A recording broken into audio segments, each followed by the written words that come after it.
বিসমিল্লাহির রহমানির রহিম। আজকে আমি নিয়ে আসছি শত্রুর জবান কিভাবে বন্ধ করবেন।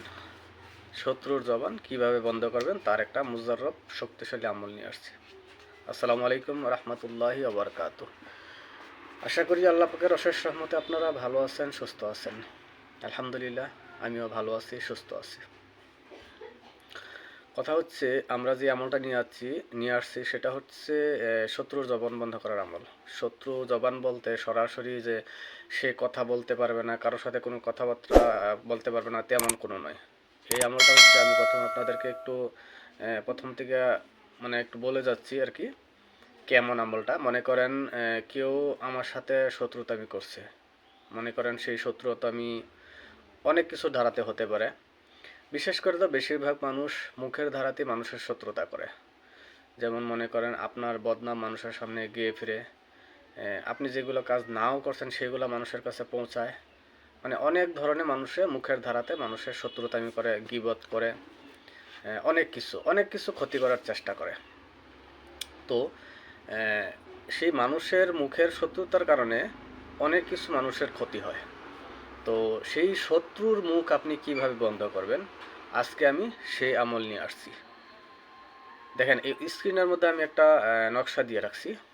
এই নকশাটা কি করবেন আপনারা, চন্দ্র মাসের আর কি প্রথম যেই চন্দ্র উঠবে আর কি, নতুন চন্দ্র মাসের প্রথম 15 দিনের পরে যেই 15 দিন হবে, তার মধ্যে হয়তো মঙ্গলবার না হয়তো শনিবারে আপনি এই নকশাটা লিখবেন, জাফরান কানিদা লিখবেন। হ্যাঁ, লেখার নিয়মটা হচ্ছে, প্রথমে আপনি গোসল করে নেবেন, উজু করে নেবেন, নিজেকে পাক সাফ হয়ে যাবেন, আতর খুশবু লাগিয়ে নেবেন, একটা খোলা কমরাতে বসে নেবেন, খোলা রুমে বসবেন আর কি, যেন এই রুমে আপনি যখন লিখবেন সেই রুমে যেন সেই সময়টার মধ্যে কেউ না যায়, পরে যেতে পারবে, সমস্যা নেই। আপনি পাক সাফ হয়ে সেই রুমের মধ্যে বসে এই তাবিজটা লিখবেন, হয়তো মঙ্গলবার না হয়তো শনিবার।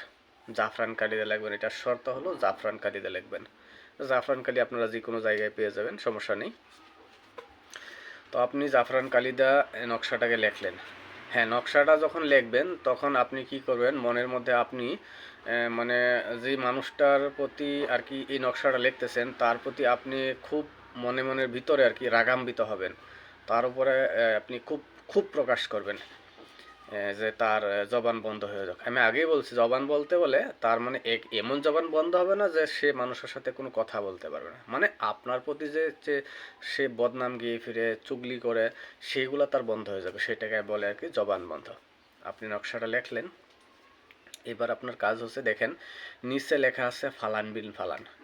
তো ফালান বিন ফালানের জায়গার মধ্যে আপনি শত্রুর নাম লিখবেন, শত্রুর মায়ের নাম লিখবেন, বাস আপনার কমপ্লিট লেখা হয়ে গেল। এখন আপনি কি করবেন, আপনি একটা মাদুলির মধ্যে ভরেন, মাদুলির মধ্যে ভরে আপনি নদীর মধ্যে ছেড়ে দেন। নদী হোক, সাগর হোক, যেই যেই জায়গার মধ্যে আর কি স্রোত থাকে আর কি, পানি আসা যাওয়া করে, এক জায়গায় যে পানি থাকে তেমন জায়গার মধ্যে, পুষ্কনির মধ্যে নয় আর কি। আপনি নদীর মধ্যে ছাড়েন, না হয় সাগরের মধ্যে ছাড়েন, যেখানে স্রোত থাকে, আপনি তাবিজটাকে ছেড়ে দেন, বাস তাবিজটা চলে গেছে।